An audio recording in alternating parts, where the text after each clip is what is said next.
It's time for NFL video by my daddy, Professor MJ. Super Bowl 56 is finally upon us. This video will unveil my pick against the spread for the big game.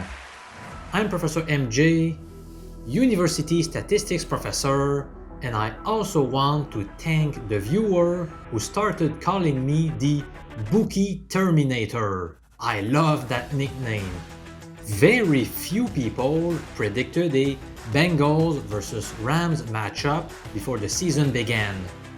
We have been blessed with 4 incredible games during the divisional round, followed by a couple of other thrillers in the AFC and NFC championship games. Hopefully, the trend continues on February 13. From a betting perspective, I often claim that the Super Bowl is like Christmas to me. The very large number of proposition bets offered brings a ton of good opportunities since sportsbooks cannot have accurate lines on each of them. Astute gamblers find the best bargains and take advantage of them. I will discuss this vital topic right after presenting which team I am taking against the spread. So, are you ready to roll? Let's go!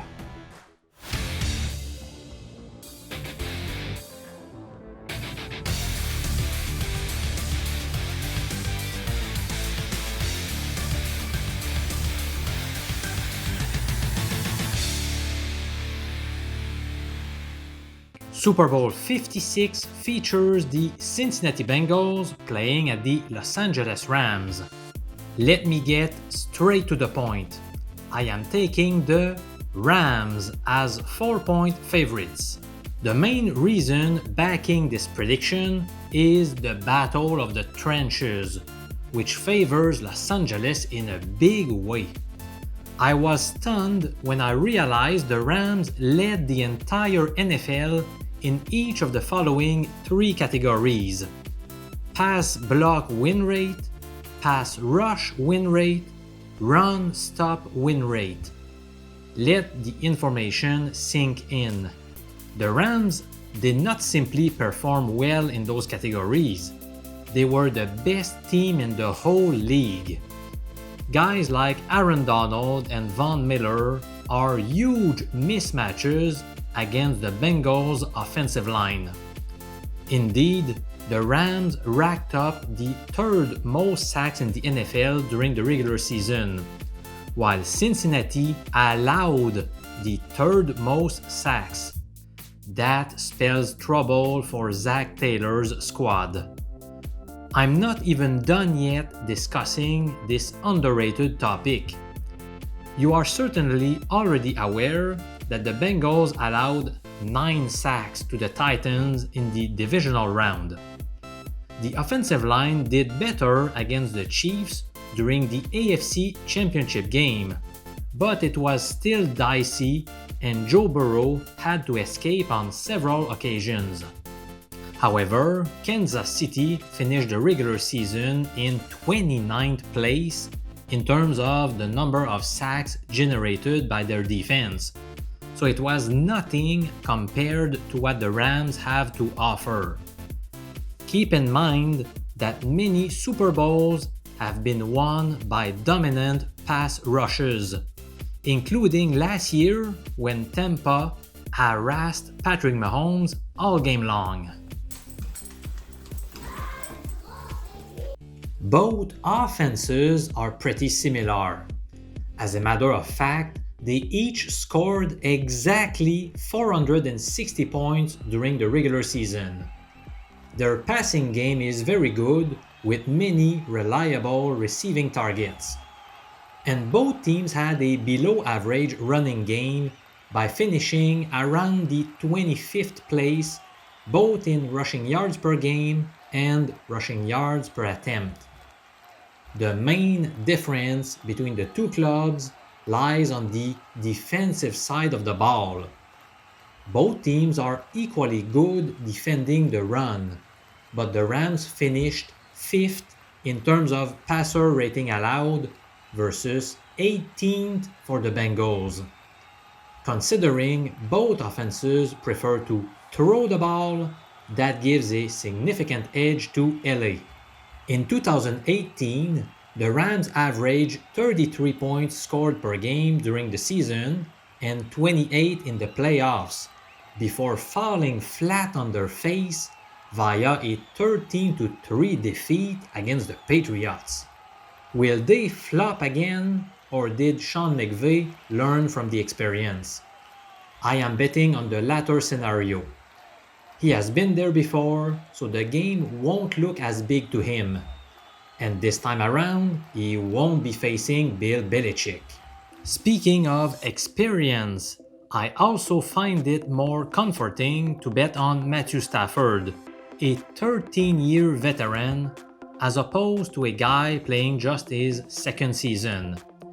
Joe Cool has played well in nerve-wracking games before, but he still lacks some experience. Two of his top targets also have very limited NFL experience, since Jamar Chase is a rookie, while T. Higgins is playing his sophomore season. I really tip my hat off to the Bengals for making the quickest turnaround in league history from posting the worst record in the league to reaching the Super Bowl. They accomplished that feat in just 2 years after posting an abysmal 2-14 record in 2019. With many young stars on offense, Cincinnati will probably have another shot at winning a Super Bowl in the near future, but I believe it won't happen this year. Even though the Bengals have beaten the spread in each of their past 7 games, which is super impressive, I am banking on the Rams to win this game by a margin of at least 4 points. So, my final pick goes to the Los Angeles Rams, laying 4 points against the Cincinnati Bengals.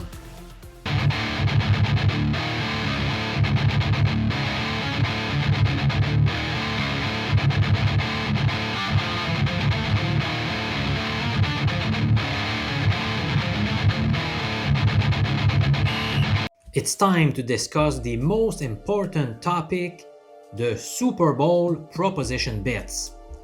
After receiving lots of emails about this subject over the weekend, I wanted to give you the opportunity to join the numerous savvy sports bettors who jump every year on my famous Super Bowl prop bets package. If someone wanted to buy just one thing from me during a whole year, that would be my top suggestion. Remember that last year we posted a very nice 24-10 record on such plays. You can see the full list of those 34 betting tips on my website at professormj.com. The year before, I went to Vegas, made a series of videos for you, and came back home with $8,330 in profit. Every year, I spend around 100 hours on this, tracking lines from many sports books and using my special Excel spreadsheet in order to find as many good value wagers as possible. Let me show you how it actually works. Alright, so here is the Excel spreadsheet that I use in order to find good prop bets for the Super Bowl. So on the left, you have a big list of prop bets available. Okay, there are hundreds, if not thousands, of rows to this Excel file. And in the columns, you have specific sports books whose odds I kept track of. So for example, right here you have Pinnacle, then Bet365, Bookmaker, Intertops, BetOnline, and so on. And there are more to the right that we're not seeing on the screen right now. Now let's focus on this prop bet. Will there be a roughing the passer penalty? Yes or no? That's taken from my file from last year in the Chiefs versus Bucks game. Alright, so on Pinnacle, the opening line was yes plus 150, no minus 180. In the following column, if the line has changed, I will adjust it here. So that's more of the current line. So eventually, yes became at plus 133, no at minus 159. Now, based on those odds, and I'm not going to go into the mathematical details, but you can find the true or the fair probabilities.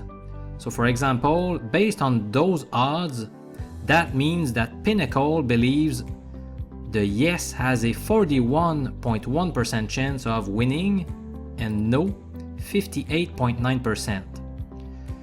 Now, as you can see, there are many sports books that did not have a line on this prop bet, but the next one was FanDuel that had yes plus 175, no minus 230. Again, my file will convert those odds into fair probabilities. And then on DraftKings, we had plus 125 versus minus 155. Again, we calculate fair probabilities and so on. Then I take the average of all those fair probabilities across a lot of sports books, and the averages are shown here. So yes has a 39.4% chance of winning and no 60.6%. Again, if you convert those fair probabilities into what I call fair odds, the fair odds were plus 154 on yes and minus 154 on no. So these are the minimum acceptable odds. In other words, in order to bet on yes, there will be a roughing the passer penalty, you need to find a sports book that has a line that is better than plus 154. And as you can see, FanDuel largely exceeded that number with its line of plus 175, which is why this was one of my betting tips from last year. This is my tip number 13, Super Bowl prop bet number 13, which was a winner, by the way. So we won despite the high odds.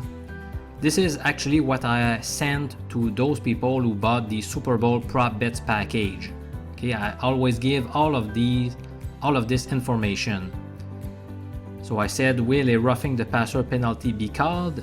Yes, you need to bet yes at plus 175 odds or 2.75 in decimal format with FanDuel.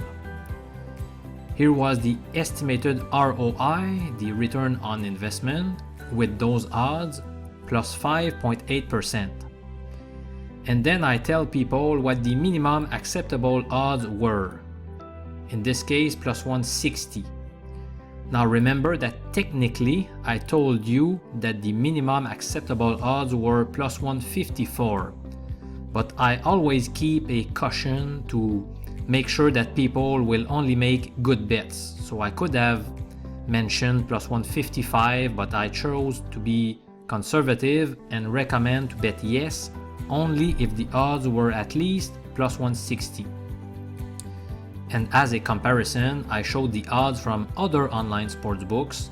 For example, Pinnacle had plus 150, DraftKings plus 125, 5 Dimes plus 150, which all showed that this was a bargain with FanDuel, and those people that followed this advice cashed big.